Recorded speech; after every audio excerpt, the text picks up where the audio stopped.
Okay, so it's Monday, 7:30. Medyo maaga akong gumising today kasi madami kong kailangan gawin. At anong petsa ba ngayon? Basta Tuesday yung first exam ko. So bayaran pa, may balance pa ako sa school.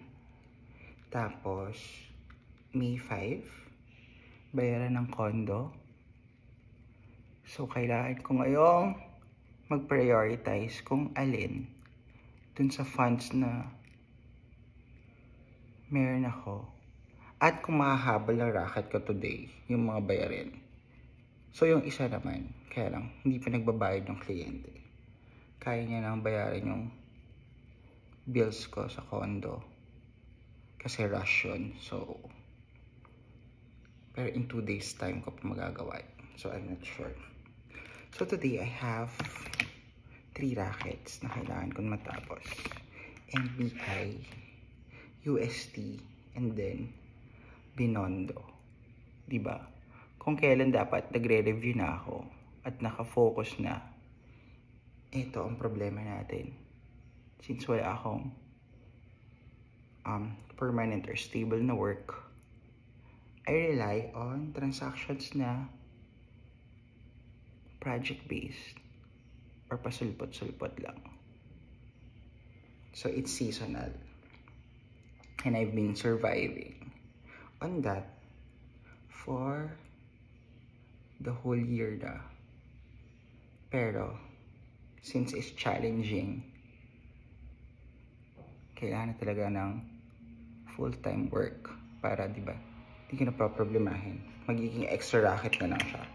Ayan. Supposedly talaga ang gising ko ay 7:30.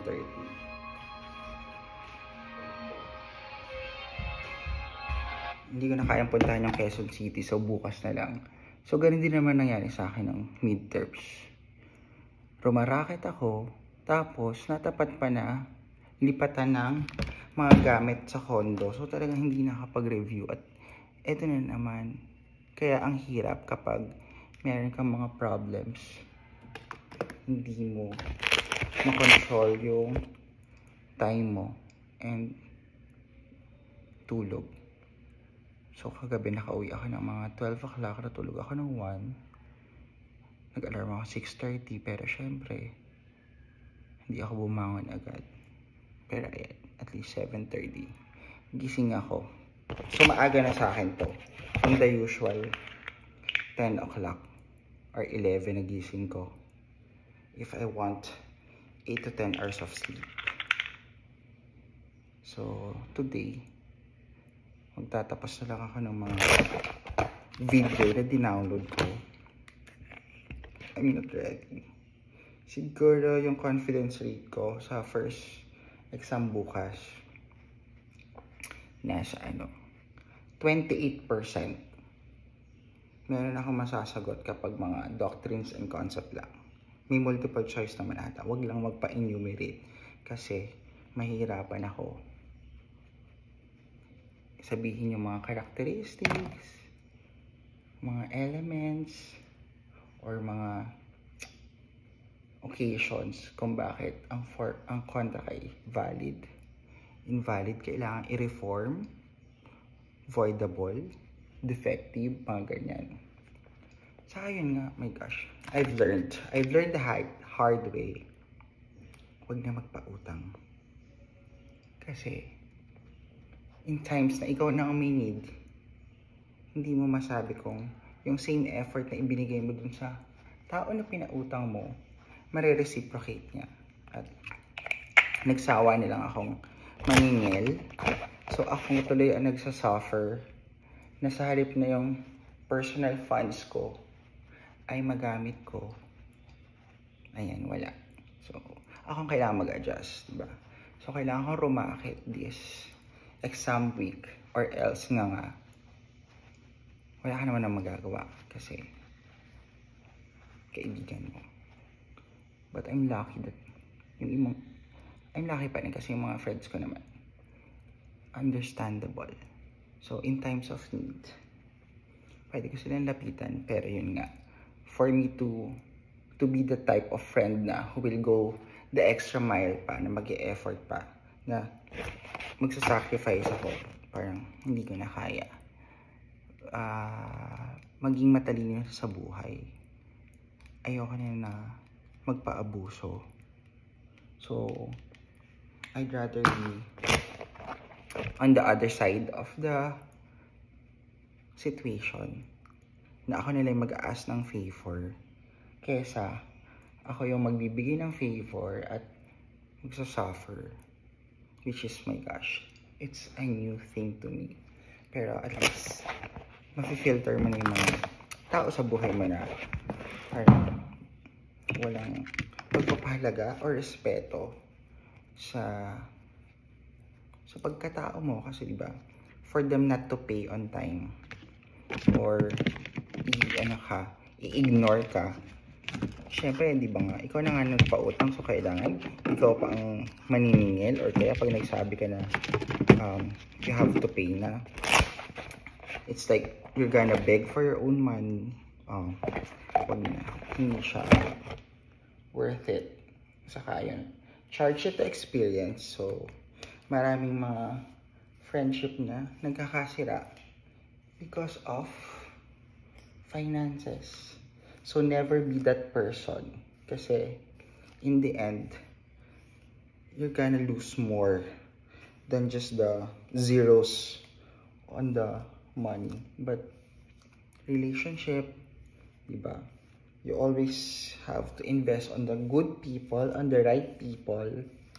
O kaya if ever man na kung kayo magkakaibigan kayo, nagkasira kayo sa pera, that would be good riddance, kasi kaysa maging deeper pa yung mga connection nyo, and eventually matetest naman pala yung pagkatao ng isang tao about it. So mas maganda yung mas maaga pa. Saka yun nga, parang may natutunan ako na pwede mo lang pautang yung pera na you're willing to lose. So sa akin, nung ginawa ko yun, it's because of friendship. Pero hindi ko naman kasi in-expect na magkakaroon ako ng hassle dito sa racket ko na hindi ko din naman kagagawan. Although still, yung pagdating ng mga clients is okay. Hindi ko naman maasikaso lahat dahil nga syempre busy, saka I have to balance din. Plus, yung mga ibang inuutusan ko, hindi din ganun ka sigabog gumawa. So, napipilitan ako na ako pa din ang gumawa. Plus, yun nga, hindi din ganun ka reliable. So, hindi makapag full service. But God is good. So, isipin na lang natin na basta hindi ka gutom, hindi ka papabayaan. So, ano naman, diba? Lagi naman may food. So far, I still have roof on my head. I'm still living a decent life. So yun, in-laws ko talaga.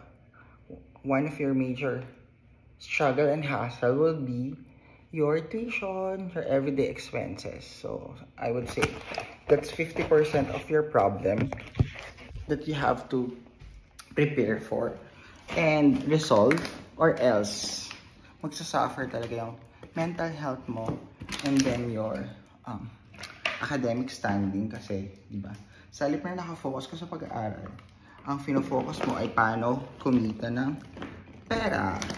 Kaya kung working student, it's better. Ayun pala, kahapon natutunan ko dun sa dalawang friend ko na mas prioritize nila yung what they call that, yung work nila. Kasi nga with law school, you can always come back naman, you can always return. Pero yung mahanap mo yung work na will suit your skills, your personality, your talent, tapos your schedule, di ba? Kasi nga, it's the work that pays for your bills, your obligation, lalo na kung breadwinner ka. Okay, ako nga, wala nga akong masyadong problema, wala namang sinusustentahan, diaper lang, saka mga wipes, baby oil, powder lang, kailangan magkano lang naman yon. Although, syempre, nakaka-apekto din yun kasi pang ano ka na rin yun, pang kape sa labas or pang kain, pambili ng libro. So it's all about priority. So kailangan secured ka muna before you go into law school. And for me, medyo ano ba, or na-win, nag-enroll ako ng law school kasi nga malapit yung school. Tapos sabi ko, ay, petiks lang ito. Kaya to ng paarte-arte lang. And it turns out, no, hindi pala dapat. So, kailangan talaga. Especially kung self-sustaining ka. Hindi ka nahingi sa magulang mo. Walang iba nagsusupport sa'yo. So, yung expenses mo na, as a, I would say, kaya kapag mga 30,000 per month ang net mo, sapat lang yun. So, dapat to sustain, I think, 40 to 50 para meron kang extra. So, I have all my things na ano unahin ko. Ako, NBI, kailangan mag-NBI. Tapos, meron akong client na nagpapaayos din. Tapos, UST, Transcript of Records. So, I'll be back again in UST. Ito na lang siguro ako kakain and all. So, kailangan kong makausap yung kliyente. Kasi nga, ano kami, process first before payment. So, hanggang hindi ko siya nagagawa, hindi nila ako bibigyan ng tip. And time check ka. 7:45. Wow, mabilis ako ngayon na. Maaga. Pero ganun talaga. Pag marami kong gawa, maaga. Kailangan 8 o'clock nasa labas na or kung kaya. Mas maaga pa. Ballpen, charger, cord, wallet. Earbuds, pamasahe. Grabe, ang init agad.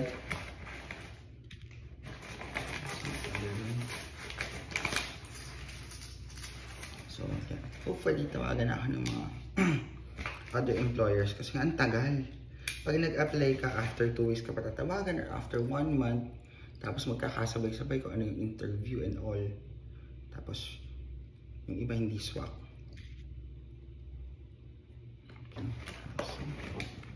Okay na to.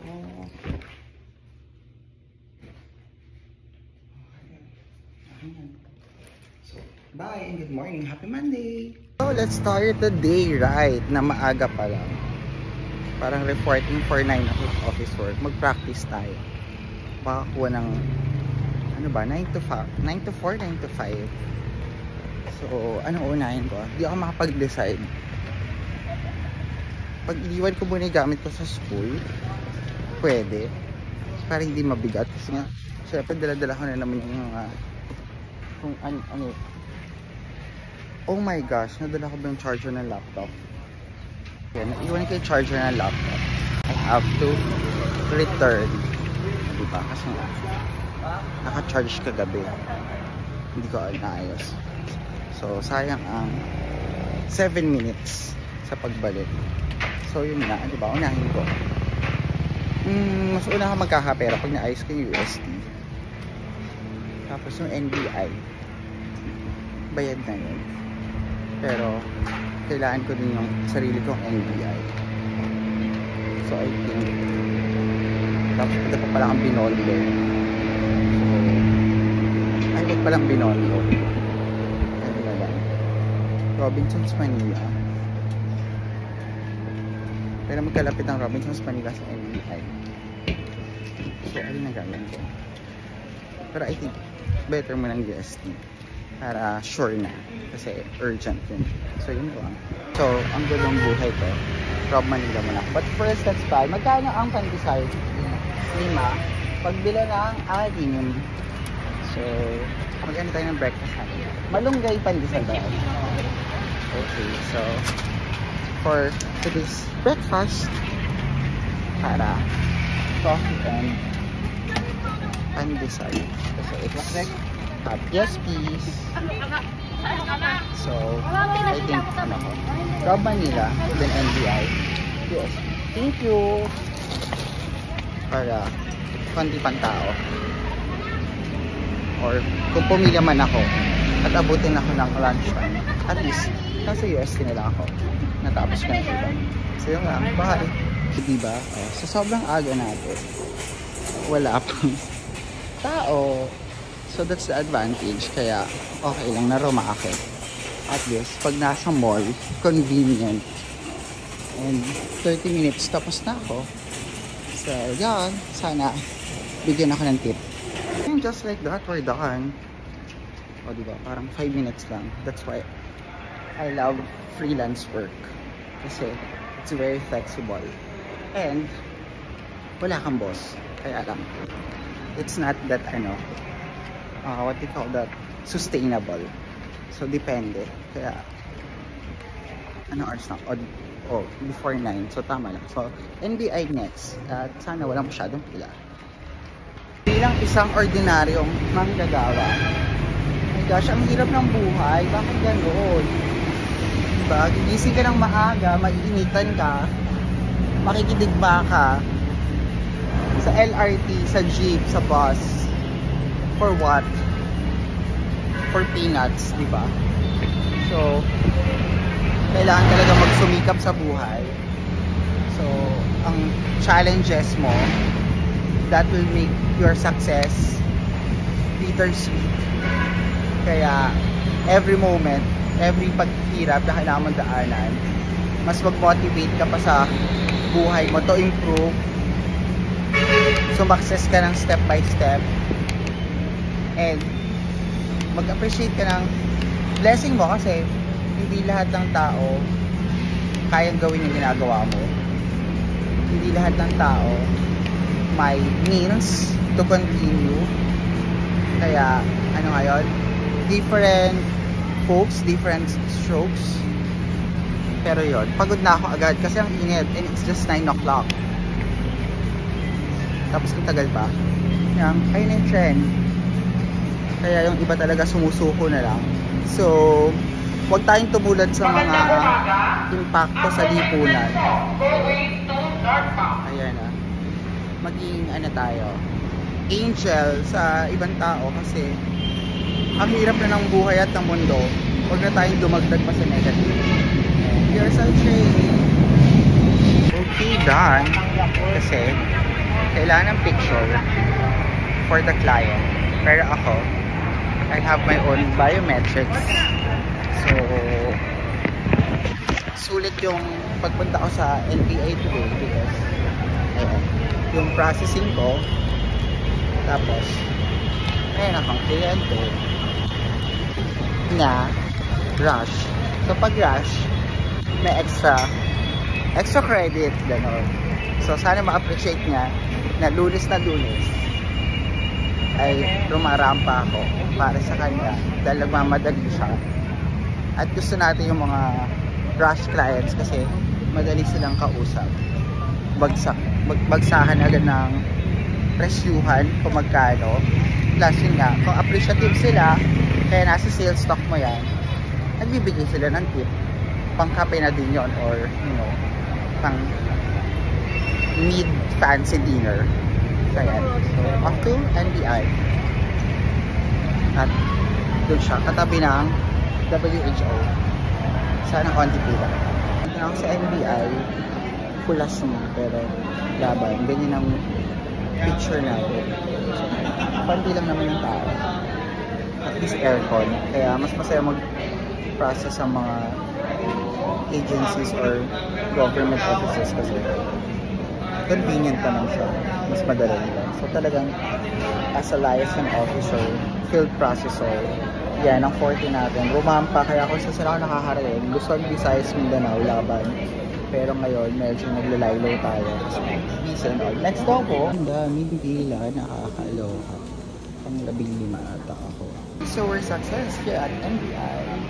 At tatulungan na naman natin ang ating kababayang OFW na nangangailangan ng assistance sa kanyang documents dahil wala siyang mautusan na family member kasi matanda ni parents niya and taga-probinsya pa sila. So, they avail our services. So, for all your legit document processing, so, contact us lang po kasi talagang legit po na pupunta kami sa mga offices ng government. Pinapasa namin ang inyong documents kung ano may sinabit nyo. Tapos kapag may mali, so sasabihin lang din naman namin kung ano yung binibigay sa amin ng information ng mga government agencies or ng mga private institutions na pagkukuha ng documents. So, eto babalikan ko siya sa May 19. So, it means madaming gawa ngayon ng NBI kasi medyo matagal. Usually, 3 to 5 days lang dapat siya. But I don't know. Ang dami din pila kanina. So, less hassle. Salamat po. Okay, done. Done for my client. But for myself, I wasn't able to process dahil kailangan pala ng 2 valid ID na original. And I only have 1. Ayaw nilang tanggapin yung photocopy. So, sad. So, minsan, ganun ang buhay. Akala mo prepared ka na. Pero hindi. Or hindi mo maintindihan anong difference. Bakit madaming ka-artihan na gano'n. But you just have to follow. So, ngayon, since maaga pa po, nagugutom na ako. Dahil inaantok na ako. Kailangan ko ng kape. So, kakain na muna ako. Ano ba? Mag-fast food na lang ako. KFC siguro. Chicken plus may pandesal. So, sana bukas siya. Yun lang. So, there you go. So, let's have our breakfast. And what am I having? This chicken. And mas mura yung brownie. If you buy this ng 1 piece lang, it's 40. But if you buy it for 6, magiging 140. So, math is not mathing. Diba? Naka-discount ko na 100. And favorite ko tong brownie dito sa KFC. Next to chocolate mousse na wala. Dati lang.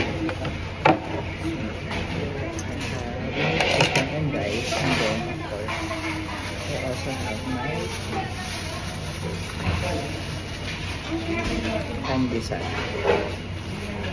Sa abroad kasi yung chicken nila sa KFC, hindi rice. It's bread. So, why not? Let's have it. There.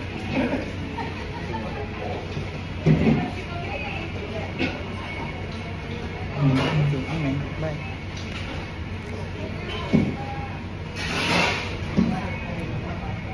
Okay, so 11:15, time to go to UST. Nagaling ako na Doroteo Jose LRT. Hindi ko alam. Wala palang ano doon. Diretso. So, magmumurayta daw ako. Ay, hindi. Mali. So, hindi ako marunong magsasakay ng jeep kung paano pumunta sa mga places. Kaya, hirap ako mag-navigate sa Manila. As a probinsyano, nakakalito yung mga sinasakyan-sakyan.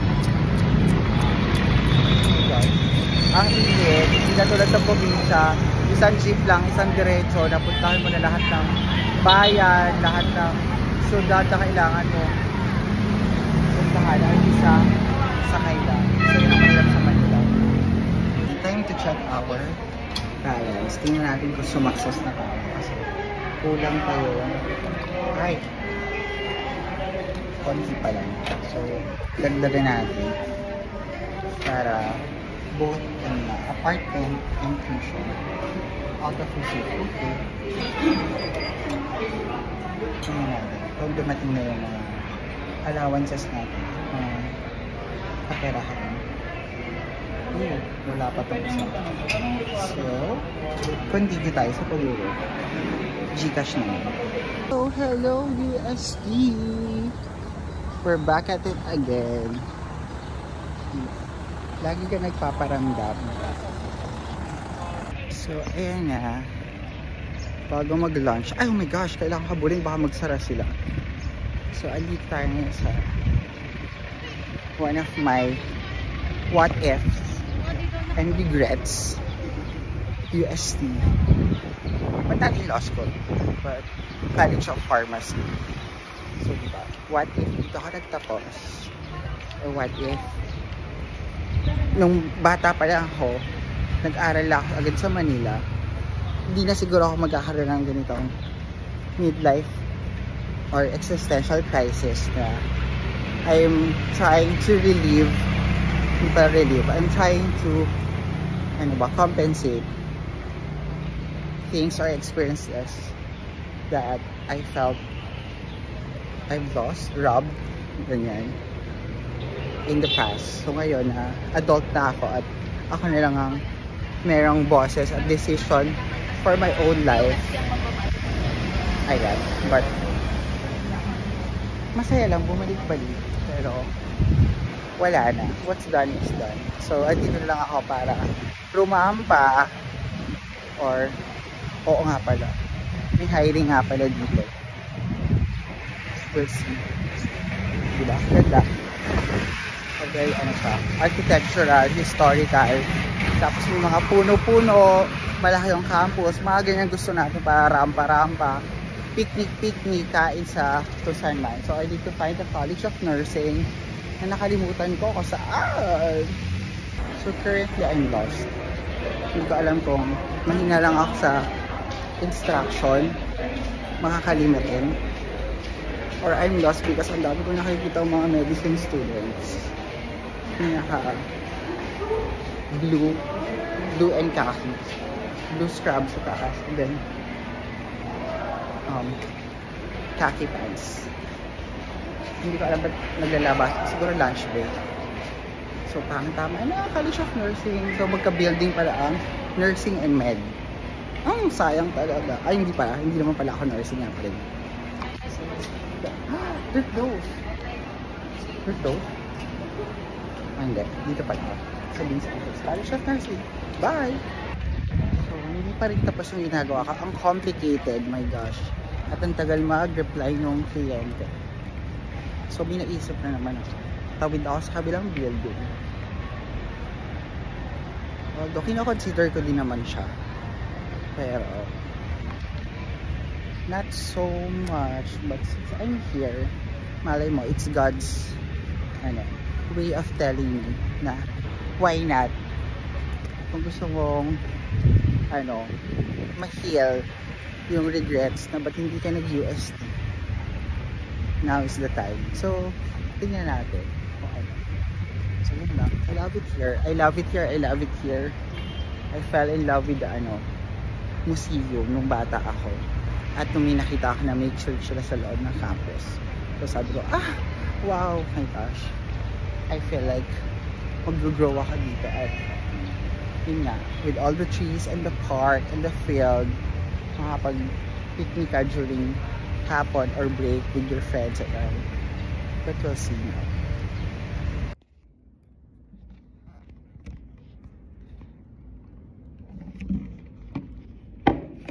Sure.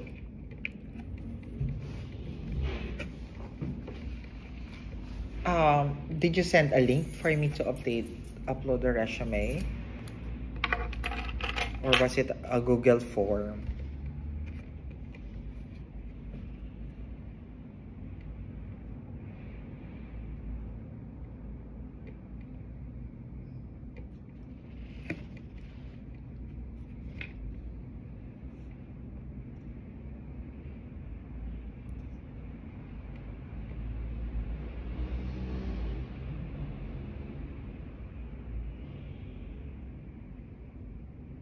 Okay, haha.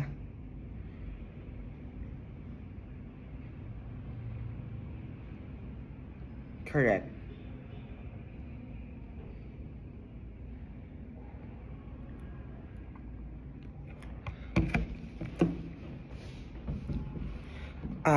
I have it on my laptop, but for transparency, my CPC coding certification was active during 2019 and 2021, and then I was not able to renew it because I didn't use it and I didn't attend the units required. So for the CPC number, I have to find it first on the laptop, but I can attach because what I have is the exam results. I have to find first my CPC certification number. I can just send. So, 10 o'clock. Tapusin natin ang papanggap. Ang aral-aralan technique. Obligan inaharap ko, pero ano ba? Ay, bakit ganito ang camera? Hindi ko naman nangyari. Ay, blurred lang pala. Shucks, nag-picture pa naman kami. So, ano ba? Ang sakit ng ulo ko. Kakain pa lang ako. Nagkape lang ako. Saka, kumain ba ako kanina? Oo, nag-KFC pala ako. So, dalawang chicken. That was lunch ng mga 10, 10:30. Then after that, tinapay lang. Tapos kape. So, ngayon, punta ako sa kanto na. Kasi meron magfa-fuck kami. And then, sana mag-review hanggang alas 2. I have to finish my readings in Obli. Tapos YouTube video pa, pagpupuyatan ko. Tapos bukas na kasi exam, and then Consti. So, ang review ko lang sa Consti would be 10 hours. So, ngayon, tinatapos ko yung mga 60 hours review for Obli kasi yun yung nahirapan ako at yun yung mataas ang unit. So, yeah. And that's your night of final exam as a student na hindi nagre-review at nagbabasa. And ayan, nakarating na rin tayo dun sa kainan. One of our favorite na puntahan. And we have our friends over here. Oh my gosh, hi! You're here. O, diba? Hi, everyone. O, diba? Ano agad? So, hi ma'am. Can we take your order? Ba't hindi mo alam ito? Hindi ko alam to. So, kakain muna kami kasi nanghihina na ako. At ang sakit ng ulo ko. Di ba parang may So, fresh para ka, may di ba? fresh pa. Hello everyone! How's life? Yes.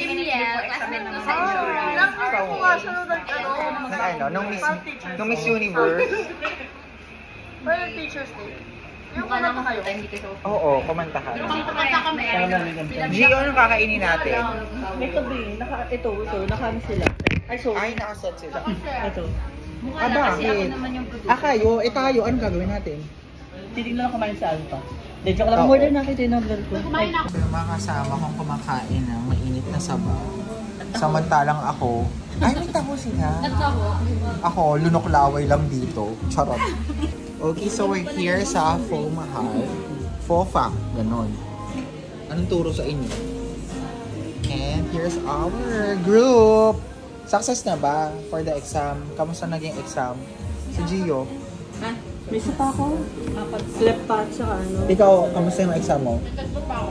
Pero in today, wala na tayong magagawa sa mga future. Ang done is done, yes. Ayan, perfect. O, buhay na silid. Love it! Wait lang, base sama natin ito. Saan? Sa picture? So dahil marami kong stress at madami kong gutom, lalamon ako ng rice. Ay, kailangan ako char. Hindi ako nag-fun. Iba-iba siya, di ba? Sa bar ka na lang mag-alam ko. Done. Thank you. So what I have is this. And then, may sili. Nilalagyan ko ng mga iba't ibang sauce. Tulungin na kayo. I want it maanghang. Okay, oh yeah, picture. Ay, wala ko. Sabi niya na, pag ano, may malaman na dumaan ka attorney Prime. Ayan, perfect. Kuya, pwede ka sa kanila. Kuya, pwede mo. Inuwi kami ni ate eh. Ang malaki ako. Oh, ang dami namang mga... Ay, hindi makita yung food. Ay, sorry.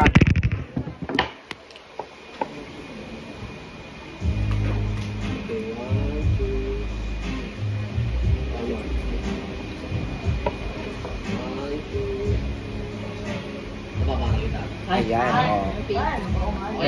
Meron pa mga kembolar.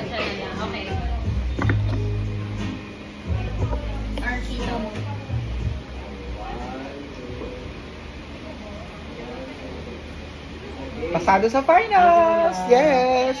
Manifesting and praying. Hindi, as in bukas pa ako. With my 23.5% readiness. That's my forecast. Uy, grabe siya. Nag-aral ka na weekend. Econ iangat natin mga 60%. At nag-aaral ka ngayon. Oo, mag-aaral pa ba kayo ngayon? Or uwi na after? Ha? Ako, papahinga muna ako. Ay, iba Friday din. pa ako eh. Oh, yun, ang ganda mo kasi. Di ano? Ako Thursday pa. Ano kailangan dito? Eto, you can put this mga sauce. Like the chili. You tried it. First time mo ba na dito? Oo, dito. Pero sa iba? Na-try ko na. Pero kasi nakaayos na yun. No, you try it first na as in... Ay, sorry, kulang tayong kutsara. Okay, let's eat. Ano siya pakailangan? Ako doon sa atin. May mga ganun. Ang hang. Sa UB may ganun lang. Sa UB wala ko yung pakailangan. Tapos this one you can put there. UB, Batangas. Okay naman siya, pero hindi ganun sumisipa talaga. Can I have...